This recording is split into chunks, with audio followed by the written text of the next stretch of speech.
And now, another You Can't Comp This episode highlight.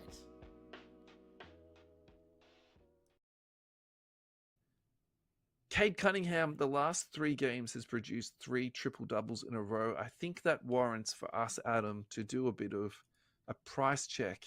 We're checking in on Cade. And I kind of feel like I've been talking about Cade so much, so it's about time that he's played 3 good games because it's starting to make me look like a bit of a goose. That I keep following this guy. I'm glad you've stayed high on him. When I watch him play, I'm just like, he's good, you know? Would be jumping off, but yeah. It seems like things might be on the rise.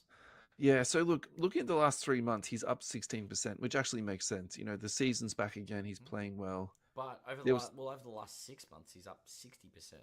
Yeah, right. That's insane. So if you're picking him up for that sort of $200 mark, that's a really good buy. Mm-hmm. That's a really good buy. Yeah, I like Cade. He's gone through a lot as far as the injuries have gone. I do think he's been challenged as far as playing for Detroit. It's difficult, right? Yeah. They have been the cellar dwellers. At the moment, they're sitting in the middle of the pack of a very soft-looking Eastern Conference, but they're still in the middle of the pack. They've got multiple wins on the board. They've won 3 or 4, 3 games. So, I mean, some big numbers from Cade, some positive signs. Might have a competitive Detroit down the track. Who knows? Yeah. I think that's a key. So I think there's a fair bit going on in this space with the Pistons. I think that they've been bad for a couple of years. Mm-hmm. And then I think they've had a lot of front office turnover and turmoil. And I think that it's fair to say that the Monty Williams experiment was a failure. Sure. And sort of my observation is I actually don't think JB Bickerstaff is that good of a head coach. But the irony is he's so much better than Monty that you can already see the improvement already. Like, they're a lot more organized. They're actually now like a pretty tough team to sort of go up against. Like, it's not just like, okay, we're playing the Pistons this week, this is an easy win. Like, you actually have to go out and earn it against these guys. So I think, you know, that to me is kind of a big deal. And I think, like what you said, like, it's right. Like, they're more than middle of the pack though. They're 6th at the moment. And then you can say, oh, okay, well, they really could be 9th. Like, and that is like, that's true. But at the same time, you know, I think it's great. It's good to see a young core start to show some signs. Yeah. Look, I think when you've got someone like Cade to build around, that definitely makes things easier. And that whole sort of thing of, you know, taking 3 years to put a roster together, like, that actually makes sense, doesn't it, really? Like, it sort of takes time, you know, to do it. The main thing that the Pistons focused on in the offseason was just putting shooting around them. So Malik Beasley came in. That was the big thing. Tim Hardaway Jr. Tobias Harris is a pro. I think that's, maybe we're looking past that. And then the other thing too is Jaden Ivey is not the Jaden Ivey that we saw last year. I think that's the best way to summarize this team, isn't it? True.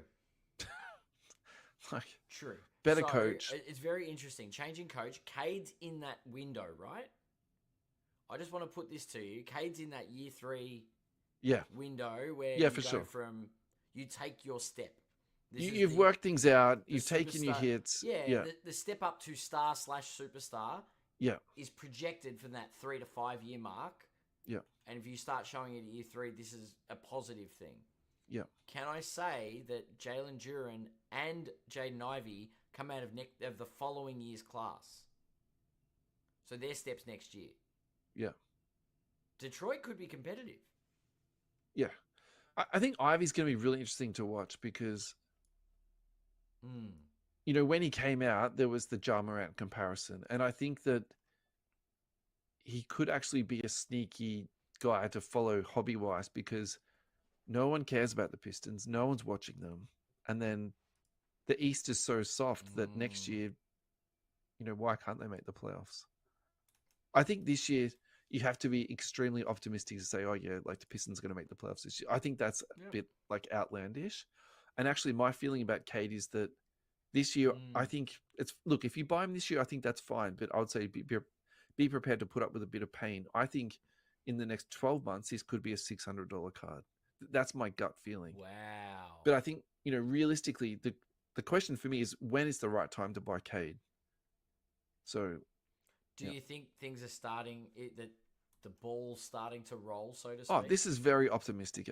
Like, this is very, very good. 100%. Like, I'm feeling fantastic about Like, I'm this. looking Yeah. at Cade at the moment, and I'm looking at the last 6 months, and I'm like, it's going up. Last Yeah, three yeah. months still. Yeah. Look, you might be getting a bargain at that $300 price point, Yeah.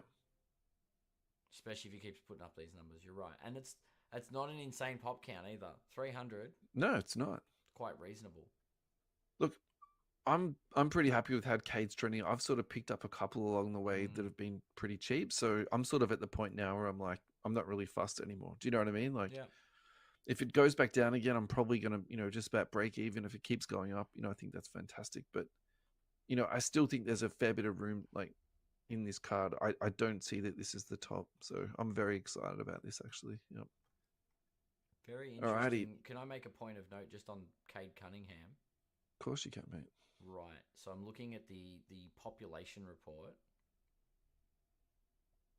The total population of graded cards is 1746.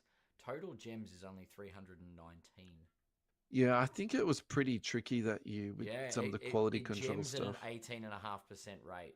Yeah, honestly, I think that year was really tricky. Yeah. So getting a 10, yeah, just Because food for thought. did I did I tell you I sent a whole bunch of cards off from that draft year, and some of the stuff I got back was like 6 and 7 and 8. Like, it was Wow. it was really bad. I've got a blue Cade that I want to get graded. Yeah. But I'm concerned about the centering. It's the only thing I'm concerned about. I think you just don't send it in, honestly. Like, I think that year was really bad. It's true. Yeah. But if it was a 10, whew. All right, just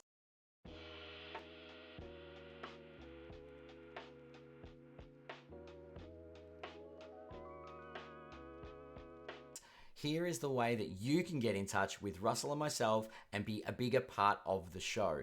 Now, if you follow the link tree to our Facebook group, that is where Russell and I put our mailbags up, our card versus card, our player versus player, our buy, hold, sell questions. All of those will go up on socials, on IG as well, using the handle @YouCan'tCompThis.